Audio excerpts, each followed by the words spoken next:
Mga kapatid, magandang hapon po sa inyong lahat. I-share ko lamang po sa inyo itong mga diskarte nitong mga mekaloko na kapag pupunta kayo sa ibang shops at kayo ay magpapagawa.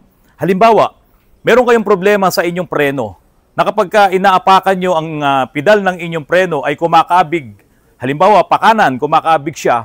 Pupunta kayo ngayon sa shop at ipapacheck nyo ang problema ng inyong sasakyan. Kapag inapakan mo ang preno, kumakabig, napakadelikado nun pagka mabilis ang takbo nyo. Kapag diretso ang biyahe nyo, nasa highway kayo, hindi naman sa lahat ng pagkakataon, nakaapa ka lang sa accelerator. So, babagal ka ng konti, aapa ka sa preno, pinipigil mo ngayon yung manibela kasi kumakabig siya. Dadalhin nyo ngayon yan sa talyer. At pagdating sa talyer, kung mabait yung mga mekaniko, tulad nitong mga bagong trainee dito, sana maging mabait ito. Yan. Pakita mo yung dalawang trainee na yan. No? Lagi kong tinuturo sa kanila, wag silang manloloko. Pero kung mabait yung mekaniko, ang sasabihin kagad niya, may problema po ang inyong brake piston. Posibleng stock up siya, marumi. Kaya po yung brake piston, palagi na lamang siyang nakatulak doon sa brake pads. At yung brake pads naman, nakadaiti na mismo doon sa inyong rotor disc. Kaya pag-apak mo ng preno, una siyang kumakapit at naiiwan itong nasa kabilang side. Kaya po yun kumakabig ang iyong gulong, ang iyong manibela. At napakadelikado po niyan kapag biglaan. Talagang yan ay sisibat, maaaksidente ka. Kung mabait ang mekaniko, sasabihin sa inyo yon. Kaya lang, merong mga ganyang mekaniko, naririnig mo naman siguro yung sinasabi ko, no? Kapag ka ganun yung problema na sumisibat, kinikwento nyo ba kagad sa may-ari kung ano yung problema? Ayaw po, sir. Oh.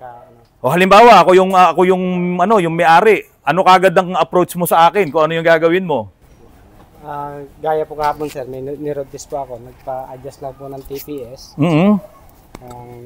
Naramdaman ko yung preno niya ay gumaganon-ganon yung pedal. Tumutulak-tulak na ganon. Oh. Sabi ko, sir, paayos niyo na po ito. Malamang kako, yung i-repace yung rotor disc. Yung rotor disc. Ngayon, yung sinasabi ko kanina, dahil palibasa, halimbawa, yun lang, yung i-repace lang yung rotor disc. Magkano lang kasi kinikita dun eh. Okay. O halimbawa, yung preno, stack up yung isang gulong, yung kanan. Kapag ginawa mo yun, maliit lang ang kita ng shop dun, maliit din ang kita ng mekaniko kung halimbawa sa kanya lahat yung kita.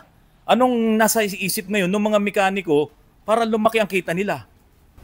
Siyempre, sir, hahanapin yung yung pwede silang kumita ng malaki. Magdadagdag. Oh. Kasi bawat kalas ay may katapat na bayad po. Labor. Ganun po kasi ang nangyayari. Kaya yung ang problema mo ay yung preno lang na kumakabig ka, sasabihin na rin niya, palitan ng brake pads. May kita ang doon, ang shop doon kasi nga may tubo ka sa brake pads. Palitan ng wheel cylinder. Okay. I-repace na rin yung rotor disc. Dahil nga sa maliit lang ang kita ng mekaniko doon, ang mga pinalitan ng dami, nagpalit ng ball joints, ng tie rods, nagpalit ng center link. Yun ba, konektado ba doon sa problema niya? Kung pag namimreno lang, sir, hindi po yung konektado. Hindi konektado yun. So ikaw ba, pag halimbawa may sarili ka ng shop sa Bicol, gagawin mo ba yun? Yung kapag kami nagpagawa sa'yo para lumaki ang kita mo, ay dadagdagan mo yung mga problema, yung mga sira. Ay, hindi, sir. Kasi tiwala yung kinukuha natin sa customer. Sa customer. Ikaw naman ang gumagawa ng JO natin. Pag nagpalit ng brake pads, may corresponding labor. Opo, sir. Pag nagpalit ng tie rod end, may corresponding labor. So sa dami ngayon nung pinagpapalitan, di ba? Lalaki na ngayon yung sisingilin ng shop. Ang nagkakaproblema, yung may-ari. Ang problema niya lang ay kumakabig lang yung preno niya kapag inapakan, dumami ngayon yung kanyang pagkakagastosan na hindi naman kailangan pa talagang palitan. Pero yung mga pang-ilalim, kung talagang makikita nyo si Rana, talagang i-recommenda natin, di ba? Ngayon, kilala mo ba si Sargento Bigo? Ayaw po. Oh, di ba? Kilala mo yon? Nung dumating si Sargento Bigo dito sa atin, nung nagpagawa siya, pandemic time pa yon, no? After ng lockdown, nagpagawa siya dito sa atin. Galing na ng Banawe yung kanyang sasakyan. Pinagpapalitan lahat ng pang-ilalim yon, lahat pinalitan. Tapos, ichina-charge na siya ngayon nung mga mekaloko doon ng 75,000 pesos. Nagbayad ngayon si Sir Sargento Renz Bigo. Nagbayad siya. Pero pag alis niya doon sa Banawe, nandun pa rin yung problema. Lumalagotok pa rin yung kanyang pang-ilalim. Kaya nakarating po siya dito sa Autorans. Pagdating dito, inayos namin at yung mga pinagpapalitan, lahat po ay puro mga replacement lang. Kaya sabi namin, Sargento, balikan mo sila at kunin mo yung mga original mo, di ba? Yung mga upper arm yan. Yung upper arm, saka yung lower arm. Mga original yon. Yung lower arm, nagkakaproblema yan sa bushing pagka pinalitan mo ng replacement. So binalikan ni Sargento Bigo yon. Wala na siyang inabutan doon. Kasi nga, yung mga meka loko na yan, hindi naman talaga sila nagtatalyer dyan sa Banawi. Nandyan lang yan sa labas, papara-parahin ka, pag huminto ka, doon nila ngayon bibilin sa tapat na auto supply yung mga pyesa, pero hindi yung pag-aari ng mismong auto supply. Hindi sila tauhan. Kaya po mga kapatid, kapag kayo ay magpapagawa, siguraduhin nyo, doon kayo sa shop na talaga mapagkakatiwalaan nyo na hindi magdadagdag ng trabaho para hindi po lumaki ang gastos nyo. Yung nangyari kahapon. Kasi may pumunta dito na warranty pa siya, 2023 model yung Nissan Calibre niya. So, lumabas siya sa kasa, hindi na siya nagpa-maintain sa kasa, at PMS siya doon sa isang talyer. Kasi nga, ang sabi mismo nung may-ari, doon sa vlog natin kahapon, nag-offer ng mababang presyo sa EGR cleaning at saka sa manifold cleaning. Tapos, ang naging problema ay pinalitan din nila yung ATF ng transmission. Tayo dito, tuwing may pupunta rito, under warranty pa, hindi natin ginagalaw. Hindi po. So gagalawin lang namin yon pag talagang in-insist ng customer at pumirma po siya ng waiver. Ano yung ginagawa natin pag kami dumating dito at gusto talagang ipacheck yung kanilang automatic transmission fluid? Para malaman natin kung yung kanyang fluid ay sunog na o hindi pa. Magdi-drain muna siya ng konti doon. Yun, oo. Kumukuha tayo ng sample. Tapos kapag mapula pa, hindi natin pinapalitan. Sa kasa po, kapag nagpagawa kayo sa kasa at automatic transmission or naka-warranty pa kayo, pagdating sa 40,000 kilometers, inspection lang po sila doon. Hindi nila talaga yon papalitan ng fluid. Yun yung talagang SOP nila yon, inspection lang. Kaya lang itong nangyari doon sa Nissan Navara kahapon, pinapalitan niya ng fluid sa ibang shop. Nagkataon itong shop na to, palibasa gusto lang niya sigurong makakakuha ng customer na nag-offer siya ng mababang singil sa EGR cleaning, pati doon sa manifold cleaning. Ngayon, idinami ngayon yung automatic transmission na napakaselan. Ano ngayon ang nangyari doon sa automatic transmission? Nasira. Nasira. Hindi na nga siya halos makaakyat dito, yun ang sabi niya. May mga shops talaga na mag-o-offer ng mga services tulad ng mga PMS na yan. Kung hindi naman talaga dapat galawin, dapat hindi gagalawin. Lalong-lalo na kung iyan ay warranty pa. Kaya itong sasakyan ni Ron, nagkaroon na rin ng blow-by doon sa engine. 2023 model, dapat may 1 year pa siya doon sa warranty. Hindi niya na ngayon makiklaim yung warranty na yon. Kasi nagpagawa na siya sa iba. Pati yung kanyang automatic transmission ay nagka-problema. Kadalasan pumupunta dito, Al, tulad nung hinila natin na Montero kanina. Di ba? At yung isa pang iniwan na doon, low power ang kanilang problema. Dito sa amin, sa Autorans, kapag ka low power, dalawa ang nagte-test drive. Kasi pag low power, ano ba yung pwedeng pagmulan ng low power na dalawang bagay? Sir? Injector, sir. Injector, so sa engine yon. Okay, at ano pa yung isa? Transmission po. Sa transmission. So kapag ka sa transmission, ipinapa-test drive na natin kay Boss Charlie. Kay Boss Charlie. At kapag ka naman sa engine, ang nagte-test drive ay kayo na. Opo, sir. So malalaman nyo ngayon kung ang problema ay sa injectors or kung ang problema ay sa transmission.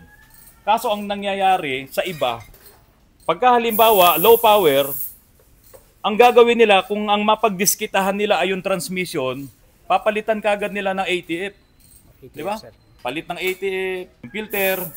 Tapos yung iba nagpapadialysis pa. Kaya kami po dito wala akong dialysis machine ha. Doon sa nagtatanong, may nagtanong po kasi. Wala po kaming dialysis machine, pero ang pinaka-dialysis po namin dito ay yung complete drain. Pasusukahin po namin yung inyong transmission, lahat ng lumang fluid ay inilalabas niyan habang pumapasok naman yung bago.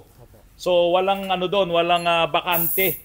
So pupunuin muna namin yung oil pan ng bagong oil, bagong ATF, tatanggalin namin yung luma, pupunuin namin ng bagong ATF, papaandarin namin yung makina at ibubuga niya ngayon yung mga lumang ATF pan na nandoon sa loob mismo ng transmission, sa system at saka doon sa torque converter. Sabay ang pagsalin, sir. Sabay yung pagsalin habang pinapaandar namin, sabay-sabay po yung pagsalin noon para napakadelikado po kasi yung dialysis machine, ihigupin niya muna yun laman, kaya andar ngayon yung transmission nyo, walang lamang fluid. Isa po yun sa ayaw naming mangyari.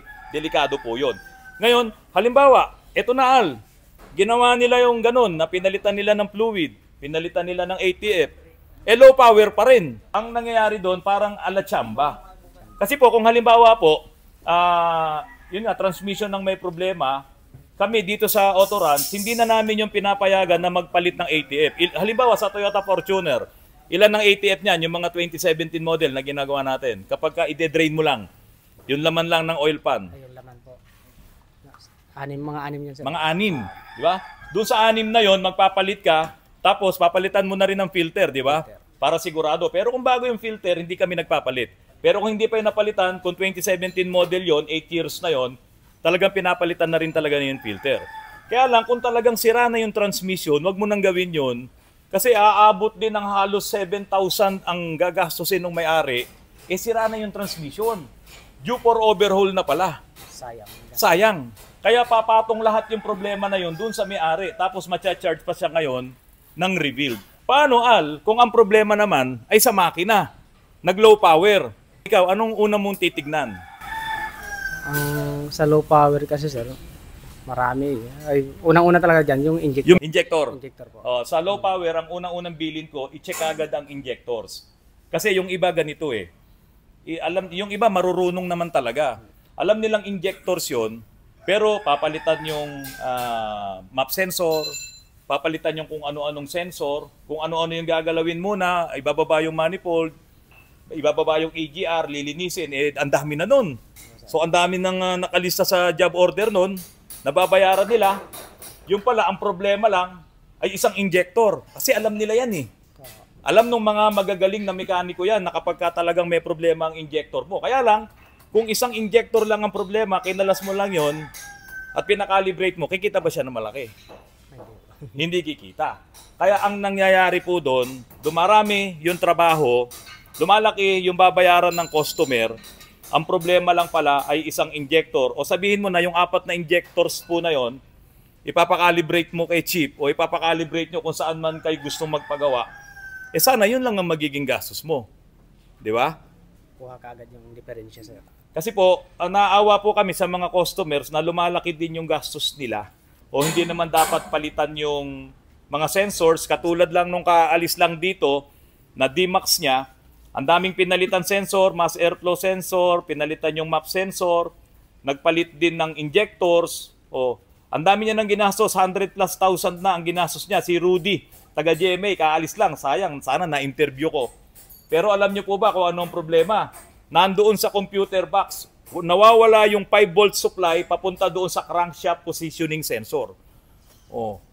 Yun lang yung problema niya. Kaya nga, ang magiging solution dito, kapag hindi na-repair yung computer box na yon, ay bibili na lang ng computer box. Kaya lang, ang laki na ng nagastos niya.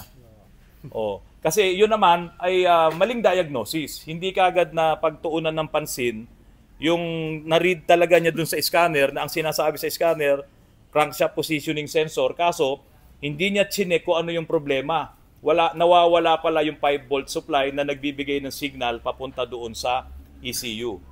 Dito po sa Autorans, makakaasa po kayo na hindi kami nagdadagdag ng ipapagawa nyo. Kasi sa totoo lang, yun naman talaga ang nagiging kalakaran. The more na maraming ginagawa, ay lumalaki ang kita. Meron pa akong itatanong sa iyo. Yung pumupunta rito na nagbabibrate ang kanilang makina. Marami yan, lalo na sa mga diesel. At saka doon sa mga, ito, katulad nitong Altis na to, pakita mo. Ayan, yung ginagawa nitong trainee natin, nililinis niya. Pakita mo, ayan, nililinis. Anong sabi ko? Diyan sa paglilinis nyo na wag nyong ibibigay sa customer hanggat madumi po. Hanggat madumi. Di ba? So anong ginagawa mo ngayon? Lilinisin po na Nililinis. may engine. Yan yung mga trainee ko. Di ba? Ngayon, ito kasi tapos na namin gawin. Nung dinala dito yan, sira ang automatic transmission na overhaul na yan ni paring Charlie. After ng overhaul, ano naman ang lumabas na problema? Palyado, sir. Palyado. So ano ang findings natin doon sa palyado? Yung sa injector, sir, tapos yung Ignition coil. ignition coil. Okay, so nagpalit kami ng injector at isang ignition coil. Pero alam niyo ba mga kapatid, kung ano yung gusto papalitan dito? Ay yung mga engine support. Dahil nga daw po nagbabibrate. Tignan niyo po yun. Okay lang naman magpalit ka ng engine support kung medyo luma na rin naman. Pero after na bumili ka ng engine support at napalitan mo na yung 3 engine support niyan, Ganun pa rin. ganun pa rin. Ang sira pala ay yung kanyang fuel injector at yung isa ay ignition coil. Kapag ka nagbabibrate ang engine, hindi kaagad engine support. Opo. Sa mga diesel engine, ano yung kadalasan nagiging cause ng vibration? Sa ano sir, yung mababa yung idle, Mm. yun din ang magbabibrate sa kalimitan kung Oo, mababa yun. pag mababa yung idle. Halimbawa, naitaas mo na, nag-800 na, nagbabibrate pa rin. Saka parang medyo sumasayaw yung makina. Anong may problema? Yung injector niya sir. Injector na yun. So automatic, ay check mo na yung injector. Sa mga manual, ang ginagawa namin dyan, at tinatanggal namin yung supply ng fuel. Pag walang pagbabago, di siyempre hindi gumagana yung injector na yon. Sa mga electronic naman, bubunutin mo lang naman yung kuryente, yung socket doon sa injector, malalaman mo ngayon kung gumagana siya na maayos. Maraming techniques, lalo na yung mga magagaling na mga mekaniko, para malaman mo kagad kung ang may problema ay yung injectors o hindi. Kaya lang, karamihan nga po ng mga nagpapagawa, unang-una, yung iba hindi talaga nila alam yung problema ng kanilang mga sasakyan. May mga nagpapagawa sa amin, tulad yung hinila nyo kanina na Montero, ang may-ari nun ay si Ma'am Eunice. Itinawag lang sa akin nung kanyang uncle, nung kanyang tito. So ngayon, nagtatawagan lang kami. Yung ba ay gagawa natin ng hindi maganda, sabihin natin, sira ito, sira yan, sira ito. Sira yan. Hindi sir. Ha? Hindi po. Hindi natin gagawin yun, ano? Kasi binibideo pa nga natin yung trabaho. Di ba? So, kayong mga trainee, huwag niyong gagawin yun na puro kayo sirayan, sirayan, sirayan. Huwag niyong gagawin yun, ha? Mga kapatid, ang panghuli na i-share ko sa inyo, meron kaming customer dito na Police Marikina. Umakyat dito nung isang araw, yung kanyang turbo, narinig mo ba yun? Umuugong, sobrang lakas ng sipol nung kanyang turbo. Kasi naman, nagpa-PMS siya, pati yung turbo isinama doon sa PMS, hindi po talaga binubuksan yan hanggat maaari . Kasi na-unbalance po yung cartridge niyan. Na-unbalance yung kanyang impeller. Kapag binuksan mo yung turbo at nagkaroon yan ng malakas na sipol, may problema na po yan, singaw na yan. Ngayon, yung iba, natutuwa sila na may mahinang sipol ang kanilang turbo. Ang ibig sabihin lang nun ay may singaw na rin ang inyong turbo. Dahil pag bumili kayo ng bagong sasakyan, wala hong sipol ang turbo. Malakas, talagang maganda yung kanyang performance. Pero dahil sa sumisipol na paunti-unti yan, singaw na yung turbo. Unbalance na rin yung impeller. Kaya po mga kapatid, ang bilin ko lamang po sa inyo, kapag po kayo ay magpapa-PMS, hanggat maaari, huwag niyong ipagalaw ang turbo. Dahil once na ma-unbalance yung shafting, yung cartridge, yung impeller sa loob ng turbocharger, nako, magkakaroon na po yan ng problema. At hindi lamang yung Police Marikina na yon ang nagkaroon ng problema, yung iniwan na D-Max po dito, sasamantalahin ko na po yung pagkakataon. Hindi ko po nakuha ang number nyo. Yung iniwan na D-Max, yun nandoon kay paring Charlie. Hindi ko ngayon kayo ma-follow up. May nakita na po akong turbo na nandiyan po kay Ma'am Rupa Rosario. Ipapadala na po sana dito kung magkakasundo po kayo sa presyo. Ito naman ay nagpa-PMS din siya doon sa parting south na shop. Pinakailaman yung turbo. After nun, wala na pong gana yung turbo. Hindi na siya bumubuga ng boost. Nasira na po totally yung turbo. Kaya papalitan na po yun. Okay, Al. Mahaba na masyado yung sinasabi ko. Masakit na yung lalamunan ko. Ikaw, wala ka naman sinasabi. Ha? Pagod na ako. At least naririnig nyo. Kaya ako po nilalakas din ang boses ko. Dahil hanggang ngayon, nagtatrabaho mga tao dito. Naririnig nyo kung ano yung mga sinasabi ni Autorans. Yung mga hindi dapat pakialaman, huwag nyong pakialaman. Yung hindi dapat galawin, huwag nyong galawin dahil gusto nyo lang madagdagan yung ating sisingilin. Huwag nyong gagawin yun. No? Kung hindi kinakailangan kalasin, kung hindi kinakailangan na i-repair dahil hindi naman sira, ay huwag nyong pakikialaman dahil lalo lang dadami yung magiging problema. Di ba? Lalo na turbo. Napakasilan talagang galawin yung turbo. Yung turbo. Lalo na yung mga bushing-bushing. Lalo na yung mga ball joints. Ang daming fake na ball joints. Ang daming mga... okay lang kung 555. Sa 555 na, may nasisingit pa. So pag nakabili ka ng mga counterfeit na yan, ng mga pyesa at ginamit mo, lalo ngayon dadami ang problema. Paano kung galing pa sa shop yung pyesa na yon?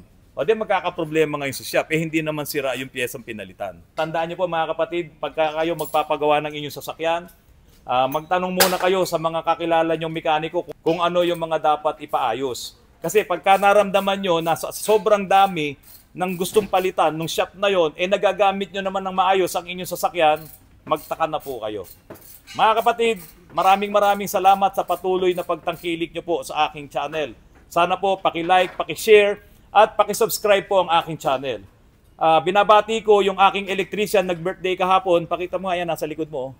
Hoy, tumingin ka. Yan, si Jaime, nag-birthday siya kahapon. Siya po ay 31 years old na. Ayan, happy birthday sa iyo, Jaime. Mga kapatid, magandang hapon at maraming salamat sa inyong lahat. Mahaba kasi kayo eh. Si Kuya, siya yung may-ari ng green na Volkswagen na ginagawa doon. Galing pa to na Tarlac. Yung green doon na ginagawa doon, binabody repair, si Kuya may-ari.